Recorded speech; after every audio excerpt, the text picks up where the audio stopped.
Shalom semuanya, gimana kabar teman-teman? Saya baik dan saya berdoa buat teman-teman semua kabar kalian, keadaan kalian baik, diberkati oleh Tuhan Yesus. Saya lebih percaya kuasa darah Yesus daripada vaksin corona. Kenapa? Karena vaksin corona itu emang buatan manusia gitu loh.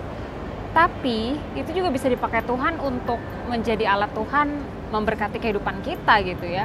Dulu saya mungkin masih belum tahu gitu ya ke depannya itu seperti apa. Karena emang kita dipanggil untuk berjaga-jaga gitu. Dan emang ada suatu masa di mana nubuatan itu pasti terjadi.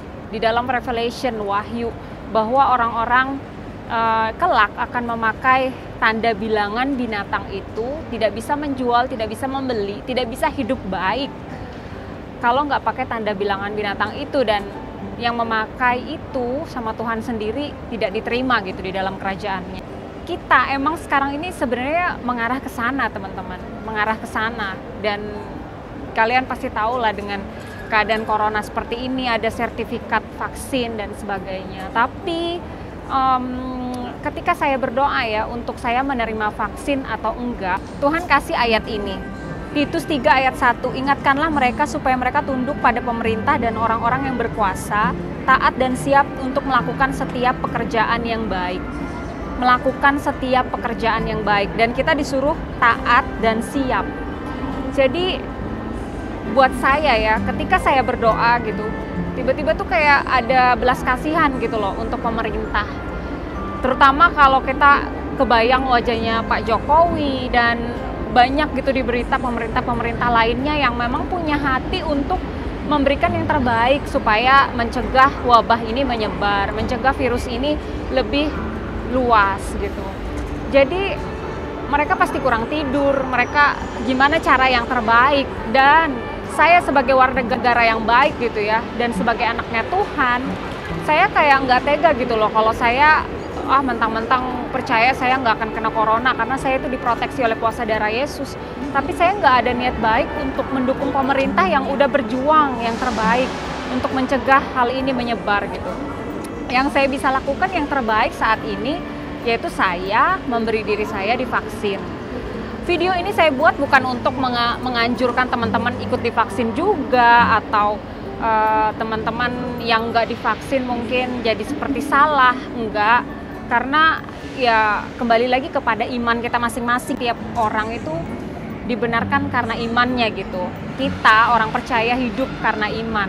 Dan yang saya percayai dalam iman saya bahwa vaksin ini bukanlah bilangan 66 itu bukanlah antikristus itu, tapi akan mengarah ke sana. Jadi yang saya lakukan, saya bukannya takut pada vaksin, bukannya takut pada corona, bukan takut pada antikristus, bukan takut pada bilangan 66 itu, tapi saya takutnya pada Tuhan gitu loh. Jadi saya semakin hidup benar, saya takut buat dosa, saya takut saya di luar dari tracknya Tuhan. Saya baca Alkitab untuk saya lebih tajam di dalam kepekaan-kepekaan rohani. Saya semakin dekat dengan Roh Kudus supaya Roh Kudus mengingatkan saya kembali tentang firman-Nya, sehingga dalam kehidupan ini saya berbuah. Saya memastikan diri saya melakukan hal yang benar gitu. Saya bertobat dari kehidupan yang nggak sesuai dengan firman Tuhan. Jadi bukan takut sama bilangannya atau vaksinnya atau coronanya.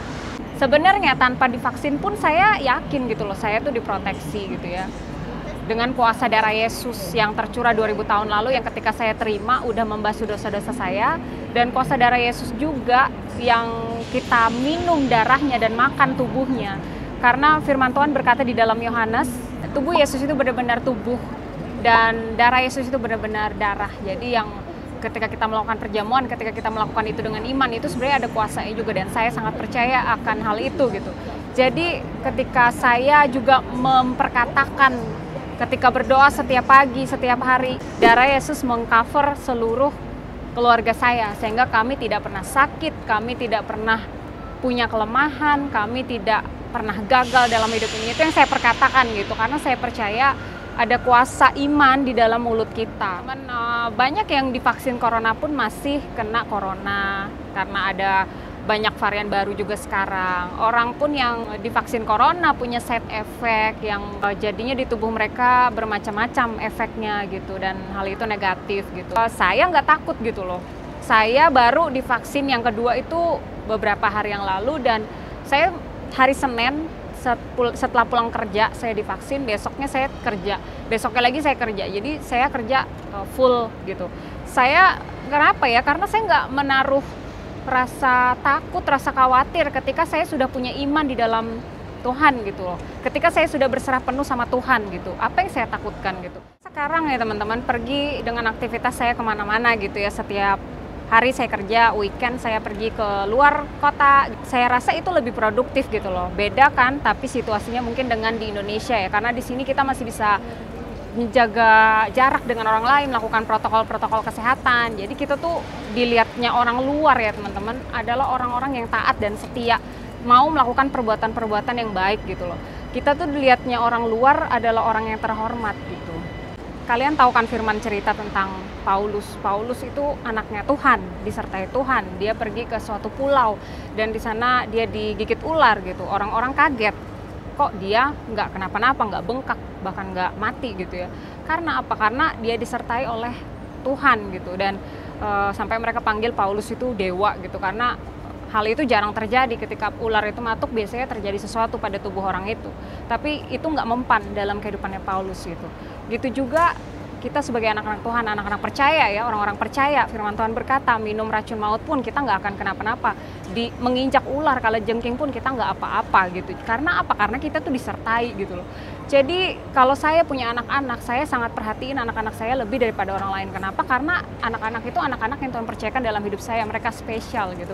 Begitu juga anak-anaknya Tuhan, kita semua. Pasti Tuhan tuh matanya tertuju kepada kita, lebih daripada orang-orang lain di dunia ini gitu, yang bukan anak-anaknya gitu ya. Karena itu janji-janji Tuhan buat orang-orang yang mengasihi Dia, itu kita pegang karena kita orang-orang yang mengasihi Dia. Tapi terserah kalian ya, kalau kalian memang memilih untuk nggak divaksin, itu terserah kalian gitu. Karena kembali lagi seperti saya bilang tadi, kita tuh hidup oleh iman. Kalau iman kalian sudah doa, kalian sudah baca Alkitab, dan masih kalian memilih untuk nggak divaksin ya, itu terserah kalian. Bahwa orang percaya itu diuji untuk menjadi berkat dalam segala aspek kehidupan. Dan saya tuh merasa bersalah aja kalau saya pergi kemana-mana dengan tanpa mau ikut yang disampaikan oleh pemerintah, divaksin corona dulu gitu, supaya nggak menjadi penyebar virus corona kepada kita. Tuh sebagai orang percaya dipanggil untuk jadi teladan ya, untuk melakukan perbuatan-perbuatan baik gitu. Jadi apa yang dilakukan pemerintah ya kalau bisa kita lakukan untuk sesuatu untuk mendukung mereka, kenapa enggak? Pemerintah itu juga hamba Allah dan mereka mengusahakan untuk kebaikan kita. Roma 13 ayat 1 sampai 2, 4 sampai 5 ini juga jadi rema buat saya waktu saya berdoa sebelum saya divaksin ya teman-teman. Tiap-tiap orang harus takluk kepada pemerintah yang di atasnya, sebab tidak ada pemerintah yang tidak berasal dari Allah, dan pemerintah-pemerintah yang ada ditetapkan oleh Allah. Sebab itu barang siapa melawan pemerintah, ia melawan ketetapan Allah, dan barang siapa yang melakukannya akan mendatangkan hukuman atas dirinya sendiri, karena pemerintah adalah hamba Allah untuk kebaikanmu. Tetapi jika engkau berbuat jahat, takutlah akan Dia, karena tidak percuma pemerintah menyandang pedang. Pemerintah adalah hamba Allah untuk membalas murka Allah atas mereka yang berbuat jahat. Sebab itu perlu kita menaklukkan diri, bukan saja karena kemurkaan Allah, tetapi juga karena suara hati kita. Kita tuh punya Roh Kudus yang bicara di hati kita gitu. Jadi sama Tuhan ya kita diajar jadi orang yang terhormat gitu kan, yang sama orang luar tuh dipandangnya baik gitu, anak-anaknya Tuhan, orang-orang beda. Ceritanya kalau pemerintah itu udah nggak sejalan dengan firman Tuhan teman-teman. Pemerintah menyuruh kita melakukan hal yang negatif, berbuat dosa gitu. Atau mungkin pemerintah dengan alasan apapun membuat kita menerima tanda bilangan binatang itu ya, dengan menyangkal Yesus. Itu sih yang saya percaya, karena saat ini masih ada Roh Kudus gitu. Dan nanti ketika saya udah nggak di bumi ini lagi, ketika Roh Kudus udah mengangkat umat-umatnya, kalian semua juga, pada saat itu, setelah itu, orang-orang akan mengalami pemerintah-pemerintah yang jahat, orang-orang berkuasa-berkuasa yang jahat, yang akan memaksa orang-orang gitu loh, untuk masuk ke dalam sistem mereka dan menyangkal imannya gitu. Itu sih yang saya percayai. Jadi yang saya takuti itu adalah Tuhan sendiri, bukan yang lain. Selama saya melakukan pekerjaan yang baik, perbuatan yang baik yang saya lakukan, untuk Tuhan dalam hidup ini. Saya makan untuk Tuhan, saya pergi jalan-jalan keluar, tujuannya baik karena anak-anak saya ada bonding time dengan saya gitu ya, ada persatuan pengikat gitu ketika kita pergi kemana-mana weekend, dan mereka juga dapat edukasi ketika kita kunjungin museum, jadi nggak cuma di rumah aja gitu, mereka juga exercise ya. Itu hal yang baik yang saya bisa lakukan saat ini, jadi saya lakukan. Itu aja sih yang saya mau sharingkan. Tuhan Yesus memberkati kalian semua ya.